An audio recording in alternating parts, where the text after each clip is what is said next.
Was it just me, or was the most exciting part of this episode the fact that Tim Meadows is now in the Star Wars universe? Tim Meadows, actor who is in lots of things, probably lots of things, but I know him as the manager and or agent, I don't know, what's the difference? In the film Pop Stars Never Stop, Never Stopping, the criminally underrated film by the Lonely Island. I would say it's probably my favorite comedy of all time. It's maybe one of my favorite films of all time. He is so good in that movie, and he's just generally amazing. I feel like I see him with the Lonely Island Boys a couple of times, here or there, so just seeing him in the Star Wars universe made me suddenly realize, is this like a stepping stone? Could we get Andy Samberg and or, this would be crazy, but the whole Lonely Island trio in a Mandalorian episode? Because that would be the greatest thing ever. And I mean, if Andy Samberg as a Star Wars character touched Baby Grogu, Baby Yoda, I might die of happiness.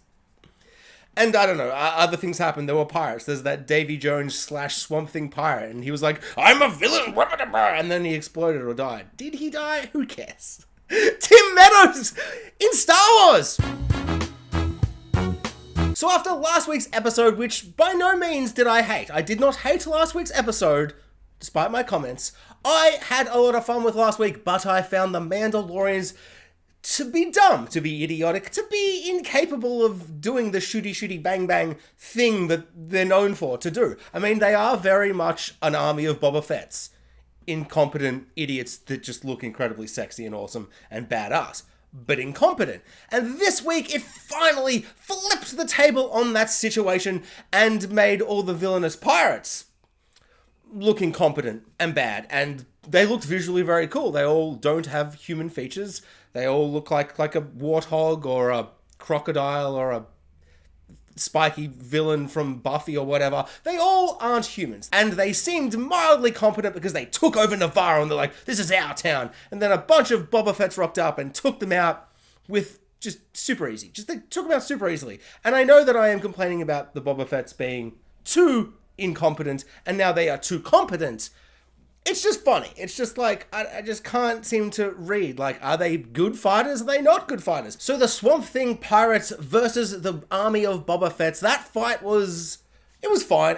They shot guns and there were explosions and things happened and it was all mildly entertaining. I didn't hate any of it. It was totally serviceable. But the things that I found really interesting this episode were all the conversations, were all the moments between characters having little asides. I particularly love the reintroduction for this season of that one like New Republic Ranger that just appears once every season. The old man, the grizzly old man, white hair, white bearded guy. I don't know. I like his vibe. I like the actor they've got to play him. He seems like he's part of this bigger thing and he's like, oh, maybe sometimes this bigger picture thing as this kind of just space cop. Like, I'm trying to do good as this space cop, but like, everything around me might be like mildly corrupt and he can just kind of smell out corruption and things. And I don't know, he just seems like a good guy and I totally vibe him. Love that guy. Also that New Republic kind of theme that plays, like it played at the end of season 2, episode 2, I think it was, where he flew away and he's like, I'll give you a chance, Mando.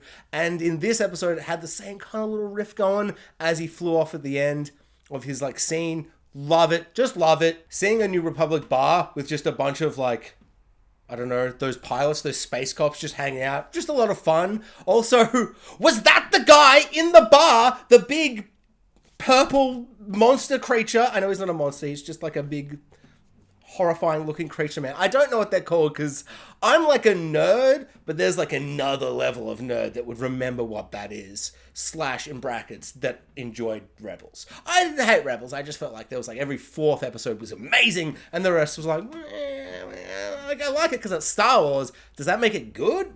I don't know. But it's the guy, right? From the Rebels, the big purple dude or whatever, it's him, right? Does that make sense timeline-wise, age-wise? Do those creatures age? Did he die in Rebels? Questions I could never know the answers to. I would Google it, but I just don't know how. So going off season 2 of The Mandalorian and the rest of The Mandalorian, but specifically season 2, I have to presume that was the guy from the thing, from the Rebels. That's the rebel from the Rebels show, right? Is it? It was very exciting. He looked awesome. They're setting up Ezra They're setting him up. I know they are. And it's... Oh, everything in my core makes me not want to be keen. Because, as I said, didn't love Rebels. Enjoyed it. Watched every episode. Like, I didn't hate it, though. I had fun with it. But seeing a live-action Ezra Miller... No, that's the wrong Ezra. Ezra Bridger. Oh, my God! I really enjoyed seeing Evil Lady character from the controversial 3rd episode of this season of The Mandalorian.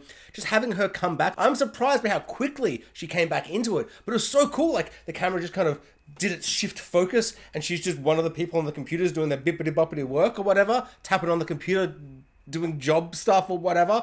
And it's just like, immediately I'm like, oh, hell. Oh, bloody hell. Oh, shit. She's evil. She's corrupt. She's a monster. How is she going to interact? And then just straight away, she's just like in the scene being all like, I'm evil, bubbity bop, evil, evil. But one thing about the whole scene with her and cool, sexy, old man, grey bearded, space cop guy talking with Tim Meadows. Tim Meadows in Star Wars, I mean. Come on. I can't be the only one that was just so, like, he just appeared in the whole scene. I'm just like, I felt like I was just like high. I was just like, this is awesome. Cameos for actors shouldn't really make me feel that excited. I mean, it's just like, we are like one phone call away from Andy Samberg high-fiving Baby Yoda. I mean, calm down. Fanboying aside, let's get to the serious stuff. So, old grizzled space cop guy, he's like, Tim Meadows, give me some boys, let's go kill these pirates or whatever. And he's like, I don't know. Corruption, corporations, I don't know, finances, big words, we're the same as the Empire, but we're better, but we're the same. And it had all that kind of, air of like, wait, is the New Republic awful? It's just a bunch of businessmen and businessy kind of feelings, like kind of meetings and managers and things that just feel off. And you're like, wait, this isn't how it should work. Did not like the application of evil new character who was ex-Empire, but is now New Republic, but maybe like not. Maybe she still is ex-Empire. I love seeing her in the episode, but the way she kind of manipulated the scene and kind of acted, I think she is still with Moff Gideon and is like an undercover military spy, like who's like undercover and all that stuff. I don't know. I don't like that as much. I don't like the idea that she still is Empire. I love the idea that she's ex-Empire working for the New Republic, but because of all that Empire stuff, she's like corrupt and a monster and horrible and will like torture people if she gets into that position of power and can, just because she's a psycho. Like, I don't know. And that's what the Empire made her, but it doesn't make her Empire. Whereas this episode, the way she kind of positioned herself, the way she manipulated the scene, makes me feel like they are setting up for her to be with Moff Gideon. Especially because the character she's interacting with in that scene finds out at the end of the episode that Moff Gideon has in fact escaped, even though they said it like 2 episodes ago. So it was like, oh my god, he escaped, I knew it. It's like, yeah, didn't we already know this? Didn't someone already say that he didn't make it to the trial? So he clearly escaped? And he's like, oh, I knew he escaped. If he didn't make it to the trial, he escaped. Like, what other possible outcome could have there been? Like, for him to die, if it was like the real world, maybe. But it's a show, so that would just be an insane way to kill a character. So I am torn, because I love the idea that she's in this show, and I loved episode 3.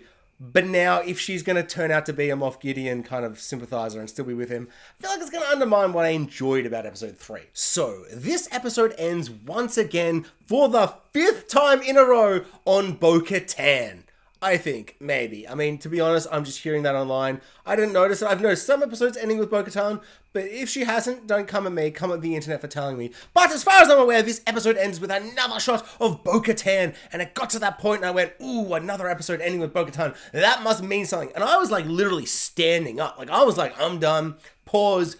Gonna, stand up off the couch or whatever.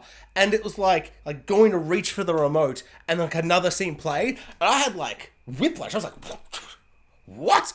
It felt like watching like a secret post-credit scene. I was like, oh my god, more footage after the shot of Bo-Katan, but every episode ends, apparently according to the internet, with Bo-Katan. But also I noticed that too, because I am very observant and not an idiot. I notice things that reoccur in a show.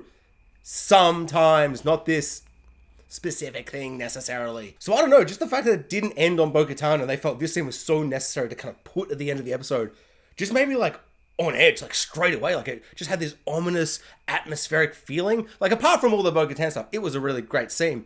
But just everything about it, just the mood and the feeling, really kind of scary and spooky. And I love the idea of just kind of, we're slowly moving around this thing, and the whole time I'm just like, is it an ambush? Is it this? Is it that? What are we trying to figure out? So as the scene plays out and we find out, hey, Moff Gideon, he's gone, he escaped. It's, you know, he's been prison breaked. Moff Gideon's been prison breaked. All that stuff, you're kind of like, okay. I love the scene, I love the mood, I love the atmosphere. But we already knew that about Moff Gideon, so why is this the end of the scene? You could have put this before the Bo-Katan scene and really like ended another 5th episode in a row with Bo-Katan. So why didn't you? And then suddenly that end reveal that's just like, he was saved by Beskar armor. That means ... bum bum bum, bloody Mandalorians. We've got some evil Mandalorians working with Moff Gideon. Very exciting stuff. Very, very exciting stuff. And so Bo-Katan and Mando are off looking for Mandalorians. So they're going to find Mandalorians that are working with Moff Gideon. And you can see that all working out and like playing against each other. And you're like, that's super exciting. And the show is called The Mandalorian. But a little part of me is a little afraid that, I mean, how many episodes are just going to be a bunch of Boba Fetts fighting other Boba Fetts? I liked the Boba Fett's fighting pirates because the pirates was like, we've got a pig warthog guy, we got a spiky guy who looks like he's from Buffy, we got a big Davy Jones / Swamp Thing king pirate guy. Visually interesting, visually different. Even just the stormtroopers versus Mandalorians, they look different. Mostly, you know, white helmets, Boba Fett helmets. I don't know, it's like, I don't know, I just, the idea of like Mandalorians versus Mandalorians is like, I guess that's cool. I don't know. I hope it's not going to be as kind of just like, I don't know. It just reminds me of like those old superhero films where it's like, you know, the hero has like a certain set of powers and looks a certain way, and then the villain is identical. And it's like, I guess that's like interesting, but I feel like we've just come so far from that. So I hope the last couple of episodes aren't all focused on that one aspect. I hope it's just one episode and do that. But apart from that, super exciting that Moff Gideon, for some reason, has convinced a bunch of Mandalorians to go super evil. 2 moments in this episode that I found really, really funny. Like I didn't hate the scenes, but just so bizarre and funny and just odd. One was the fact that Carl Weathers is like, you've saved Navarro and now I'll give you a part of Navarro. And this, you've lost your home world. But now, here in Navarro, you've found a home. 2 minutes later, she's like, let's get the hell off this absolute shithole of a planet. Time to reclaim Mandalore. And it's like, it just wasn't the whole episode to like make this your home world. It just, I don't know. It just feels really dogsy to Carl Weathers. It just feels bizarre. Like it wasn't, I thought that was the point of the episode. The other moment that I found truly insane, and I don't understand why he presented himself like this, was we got the chunky Mandalorian character, chunky Boba Fett, and he rocks up and he's like, I'm doing my speech now. This is my time to do the speech. And he's clearly setting himself up to be opposed to Mando. And he's like, oh, I fought Carl Weathers last time. Barbity-bop, does the whole scene. And then like he suddenly is just like, and that is why we should totally fight with him. Oh yeah, I'm actually on the side of Mando. I seemed against him, but now I'm not against it. And it's just like, why did he build himself? Like, it felt like he knew he was part of a TV series. Like, you know what he really reminded me of? He reminded me of that scene in MasterChef, Australian MasterChef. So if you haven't watched Australian MasterChef, you might not get it. But also Key and Peele have done this joke. So in Australian MasterChef, he's like talking to one of the contestants at the end of the thing, and he's talking about his dish. He's like, made a pasta thingy or something. It doesn't really matter what he made. He's holding, he's like, this was disgusting. Then he like throws it on the ground, shatters, the food goes everywhere, the plate explodes. And then he finishes his sentence of disgustingly delicious. And you're like, I mean, one, that's the greatest moment of TV history ever. Just, what a switcheroo situation. What a misdirect. What a subversion of expectations, because he said one thing, added a little bit onto the end of the word like a minute later after everything exploded everywhere. Just drama, just, reality TV drama at its best. And the chunky Boba Fett guy did the same this episode. And I don't know why. Like, why? Why did he do that? It's so stupid. The Mandalorians are so stupid. At least this episode, they were competent. Mostly. No, they were. But were the pirates just super incompetent? Was it just like two incompetent forces and one was just less incompetent than the other? Food for thought.